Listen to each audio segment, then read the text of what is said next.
H&M is betting on AI to upgrade stores and to face off against online rivals. According to the Wall Street Journal, H&M is betting on upgrading a slimmed down store network to regain ground lost to rivals that sell purely online, and hopes that artificial intelligence will smooth out the integration of its digital operations with its physical footprint. H&M's share of the global apparel market declined to 1.1% last year from 1.2% in 2019 before the pandemic, according to global data. Zara's market share grew to 1.3% from 1% during the same time period. But Shein expanded rapidly to leapfrog the European fast fashion giants with a market share of 1.5% in 2024, up from 0.1% 5 years before. H&M has been applying predictive AI for several years and is exploring the use of generative AI and AI agents. It tracks consumer data around fashion trends, style preferences, and sizes to learn which products sell best in different markets and transfers data to stores with the aim of delivering better consumer experience, it said. The company also relies on AI for supply chain management, pricing, and marketing, among other tasks. Brooks, we're going to you first here. Will the focus on AI and better store operations be enough for H&M to stave off the threat of Shein and Temu? Well, hey, and I just counted, you said AI 12 times in what you just let Oh it my was God. 12 times, or maybe it was 13 Right. times now. I'm reading the Wall Street Journal article, Brooks. I take no responsibility for that. But yes, I agree with you. Go ahead. Look, I think it's hard to say no to more AI. I mean, I'm not going to buck that trend. Yeah. And I'm going to say that fast fashion has a lot more to gain than most. I mean, H&M is going to benefit Yeah. a lot here. So I like the push. Think about the opportunity with AI, particularly in apparel returns. You're talking to somebody who spends a lot of time in A&M, and you know what I'm doing in, in H&M. H&M. See, Yeah. there I Yeah. said A&M. Both. You spent time in both. I spent a lot of time in H&M returning my wife's online apparel purchases. And Yeah. anything that you can do to make that a more efficient process, reduce the number of returns, that's got big return on investment for H&M. Right. Yeah. Bryson, what about you? What are your thoughts here? Do you think that this is a smart investment, and will this keep them in the competition against Shein and Temu?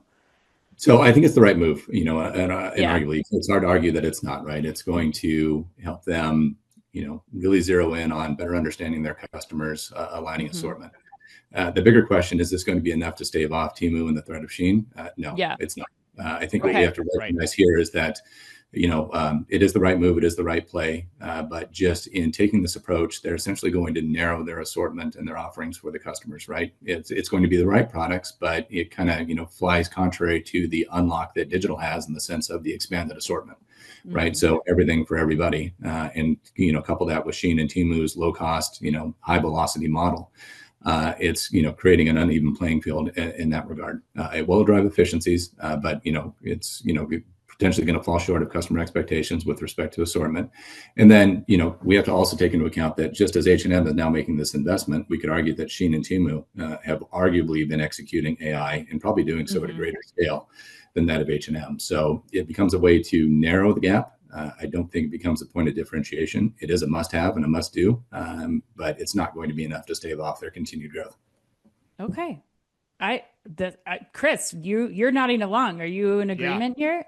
Yeah, unlike the last headline, I vociferously agree with Bryson on this one. I think it's the right move. Improving store productivity is always a good thing to do, but it's not going to do a darn thing to stave off, the growth threat from the online competitors. Because if you look at it, like improving stores is exactly about that. It's about improving, the things on the margin. It isn't transformative, nor does it insulate you from the channel threat. So, and I would actually go a step further here, like where I think it brings up questions about how the leadership at H&M is really thinking about this, because if this is what they're talking about, I don't think they've got enough dry powder in their keg. And the reason I say that too is because I look at their Soho store in New York, and it's a very reduced assortment as well that plays on this idea that you can put less products in your store.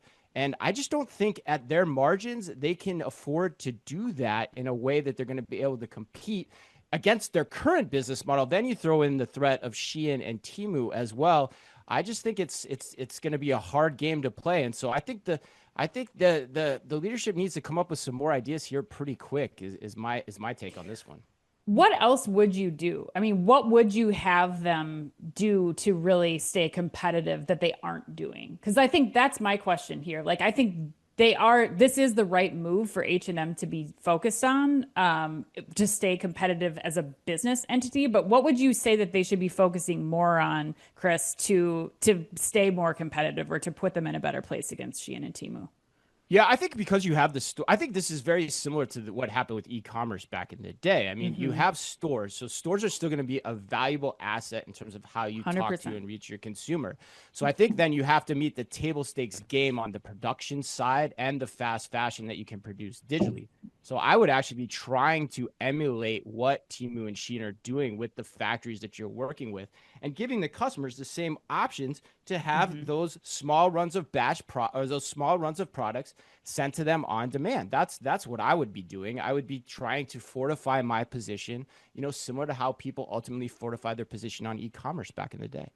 Yeah, I think there's a couple things that we have to take into account here. I think the Soho store, the H&M store, is a lab store for H&M. I don't think that Right. they tested Fair point. They haven't technology said in they're that rolling store that out yet. that they've already rolled out, like the RFID programming and that kind of thing. Like they've already rolled that out to other stores. They're not consolidating. I think that was more for a lab perspective to like test on a smaller batch of product. But I think something that's really important to hit on is that, and Chris, you mentioned this, like 85% of shopping is still conducted in stores.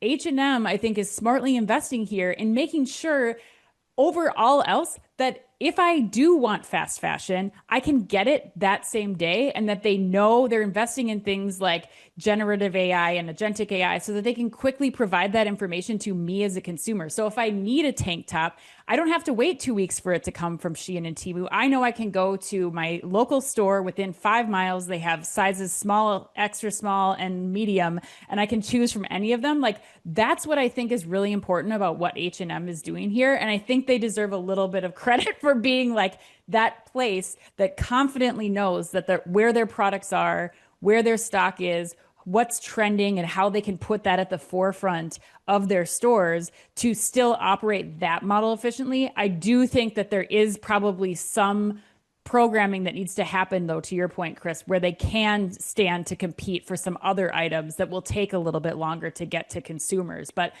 as long as this de minimis exception is removed, and the products cost the same, and they're still taking 2 weeks to come from Shein or Temu, I think that this is a really smart play from H&M. But I'll give you the last word, Chris. Go for it. Oh no, I don't think so. I mean, I think I agree with everything you said. I just think it feels like it's more of a stop the bleed approach, and I think even the volume numbers that you're quoting in the stores, and maybe Bryson and Brooks know this better than me, I have a feeling fast fashion's bleed or impact on store volume is greater than, say, the online impact of, say, grocery or a comparative business too. But yeah, that's just my take. I think you're dead right. It's something they have to do. But like the basic tea that I need right today, they're always going to keep that business. It's all the other businesses that are getting siphoned off, or all the other customer interactions that are getting siphoned off over time based on the exponential growth of this. And it's not just US and de minimis either, as we learned at Shop Talk Europe. I mean, this thing is big in Europe too. Yeah.